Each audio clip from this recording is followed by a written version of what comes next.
La decisión del gobierno en dos sentidos. Por un lado, en esto del antidumping y por otro lado, en términos de usar distintas monedas a partir de ahora, de esa posibilidad. Bueno, en principio lo que tenemos que decir es que lo que hace el primero, expliquémosle a la gente qué es el antidumping, ¿no? Es una medida que se toma justamente cuando el gobierno de turno pone algún tipo de restricción para que no ingresen productos que probablemente tengan algún tipo, por ejemplo, de subsidio del país de origen. Por ejemplo, China, ¿no? Entonces se ponen ese tipo de políticas anti-dumping que tienen vigencia con renovaciones. En este caso, la renovación argentina era cada 5 años. Esa renovación pasa a ser de 3 años con una única posibilidad de extensión por 2 años más. Me voy a volver, los últimos encuentros que hemos tenido, yo te dije, mira, cada uno de esos tweets que el gobierno establece, me vuelvo un semiótico de la economía, trato de interpretar qué está pasando detrás de esa norma y ayúdame con esto. ¿Cuándo se vence el régimen de promoción de Tierra del Fuego? 31 de diciembre del 2028. Yo creo que ahí hay un llamado a decir, bueno, miren, hasta ahora estas fueron las condiciones, probablemente cuando se vayan venciendo las licencias veremos qué decisión tomamos respecto de esto. Porque, bueno, por ejemplo en la isla Tierra del Fuego, vos sabés que hay una promoción especial respecto al pago de ganancia, pago de IVA. Bueno, ahí no existe ingresos brutos, no existe impuestos municipales, digamos, tasas municipales, etcétera.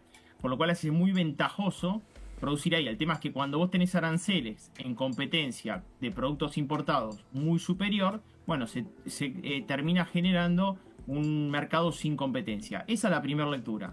La segunda lectura, si yo soy un empresario del conurbano bonaerense, te diría, mirá, che, que yo sí pago tasas municipales, sí pago ingresos brutos, sí pago ganancias, sí me perciben IVA, sí me perciben impuestos a las ganancias, etc. Entonces, como que diría, hay dos situaciones que ver en esta situación. Una hacia ahí y la otra en el mercado interno, ¿no? En ese lugar del lugar bonaerense, te diría. Clarísimo, clarísimo. Y el tema, el otro tema que es interesante también, el el libre uso de monedas.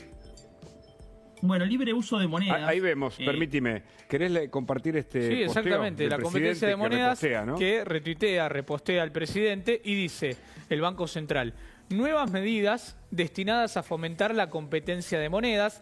El conjunto de normativas tiene como objetivo permitir que las personas y los comercios puedan utilizar la moneda que deseen en sus transacciones cotidianas. Estas iniciativas buscan igualar la eficiencia de los diferentes medios de pago, tanto en pesos como en dólares, dinamizando el uso de los instrumentos de pago en dólares para las operaciones comerciales en el mercado local. ¿Damián? Bueno, en principio, a partir de mañana comienza la exhibición de los precios en pesos y en dólares. Eso no significa que todos van a poder operar en dólares a partir de mañana, sino que comienza la exhibición y que probablemente si uno, por ejemplo, va y paga con dólar billete, se lo acepten.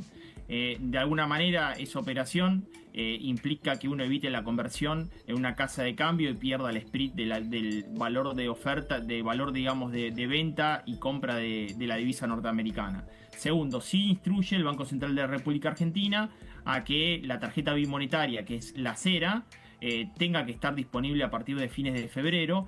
Sí instruye el Banco Central de la República Argentina que todas las billeteras digitales o todas las billeteras virtuales puedan realizar operaciones con pago en dólares y además hubo la interoperabilidad. ¿Te acordás que ya había habido un problema respecto de, por ejemplo, Mercado Pago en conflicto con el resto de las billeteras? Bueno, todos los códigos QR van a tener que ser aceptantes de la divisa norteamericana cuando hagas una transferencia, un pago a través del código QR. Por lo cual te diría que cambia y mucho el hecho de exhibición de precios en dólares en góndola y medios de pago a partir del día de mañana en transición, ¿no? Vamos a efectivamente una cultura bimonetaria. No te lo diría en un kiosco, no lo veo en un kiosco, pero sí en una cadena de electrodomésticos, sí en una cadena de artículos para el hogar, sí en una concesionaria de autos. Creo que ahí sí esto va a avanzar fuertemente, ¿no?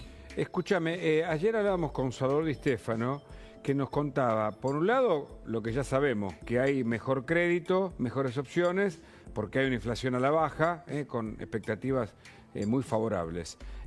Pero hay tasas casi usureras de los bancos que te cobran un montón de interés y finalmente eso hace que el crédito no sea muy beneficioso, al menos para los consumidores, ¿o sí? Bueno, estamos en un tema ahí. El gobierno tomó una determinación, por ejemplo, de eliminar el cuota simple que era una tasa del 40%, que ahora pasó al 48,5% para las grandes cadenas. O sea, si alguien de televidente de La Nación Más va a comprar una gran cadena, un gran electrodoméstico, ya no puede acceder a la cuota simple, ni el 3, ni el 6, ni en 12 pagos. Sí lo puede hacer a través de un comercio minorista tradicional, el pago en 3 y 6 cuotas, sin interés, a través de el cuota simple, que pasó a 48,5%. ¿Qué pasa si cualquier televidente de La Nación se quiere financiar en el mercado? Y ese es el problema. Bueno, hoy los créditos, por ejemplo, para un bien durable, están entre tasa del 70-80%. Eso te da un costo financiero total, Hugo, de 100-110%. Claro. Si nosotros vamos a una economía con una inflación que se proyecta entre el 20, 25, 28% el año pasado, el año que viene, bueno, probablemente sea una tasa muy, pero muy fuerte para hoy tomar un crédito. Por lo cual, efectivamente, este está siendo un problema. Me parece que el gobierno lo que estima es que los bancos, ante el eventual recorte de tasa que se estima que va a realizar el gobierno en el mes de febrero, tengan que volcar más pesos en el mercado y eso lleva a mayor nivel de competencia para baja de tasas. Esperemos que eso sí suceda, porque efectivamente es una tasa muy cara para tomar hoy, ¿no? Totalmente, un préstamo personal al 100%, cuando la inflación puede ser del 25%, parece no estar adecuado, ¿no?, al momento. Y a la vez, ¿qué hay que decir del crecimiento económico, teniendo en cuenta que los salarios empiezan a recuperar valor con cada vez más rapidez, si vale la palabra? Bueno, viste que ayer se dieron a conocer los datos de capacidad instalada en la industria, que creció, pero todavía está por debajo esa capacidad instalada del mismo mes del año 2023 en términos de producción. En el desestacionalizado todo crece. Incluso viste los datos de consumo masivo. Los datos de consumo masivo que dan una caída en diciembre del 18% interanual, pero en el desestacionalizado, en nuestro caso, creciendo al 12,7%. Diciembre de 2024, cierre del año versus noviembre. ¿Y qué es lo que te va a pasar en enero y febrero? Vos recordá esto y recuerden, televidentes, lo siguiente. Diciembre, enero y febrero del año pasado, 2024, para este mismo periodo, ¿qué pasó en Argentina? Tuviste inflación acumulada del 50%. 50%, 25,5%, 15% y 12% te dio casi inflación acumulada de más del 50%.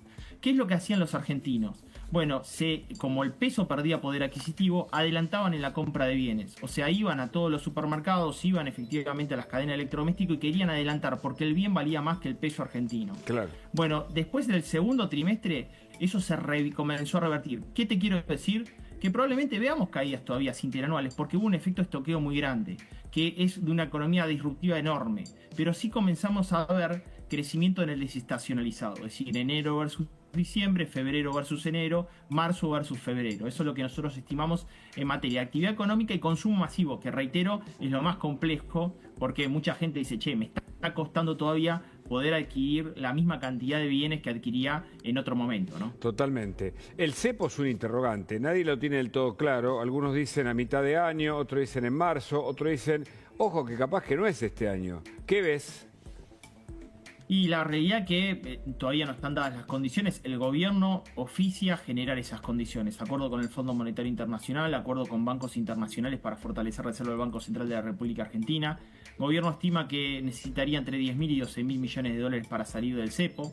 Y después hay probablemente una lectura política que nos excede, Hugo. Sería más para un analista político decirle, bueno, es conveniente antes, es conveniente después. Lo que yo sí veo, que el gobierno cuando salga del cepo lo va a hacer con menor cantidad de pesos en el mercado y sin posibilidad alguna de que haya algún tipo de corrida bancaria, corrida cambiaria, ningún tipo de esas circunstancias. Va a estar sólido como para poder salir del cepo sin que veamos esa transición con un salto en el mercado cambiario, ¿no? Eso es lo que el gobierno necesita además que suceda para que efectivamente no rebrote la inflación nuevamente por corrección de ese tipo de cambio, después del esfuerzo que viene haciendo de reducción de la devaluación del peso frente al dólar, inflación a la baja. No va a permitir que eso suceda, va a generar las condiciones para que salgamos establemente como ha sucedido en el caso de la gestión Cambiemos, ¿no? En el cielo y un león al lado, noticias llegan como un tornado, con la fuerza de 1000 rayos, te traemos lo más sagrado. Por las fuerzas del cielo, somos la voz de tu sueño, con el león al lado, que mueve las noticias que nunca duermen.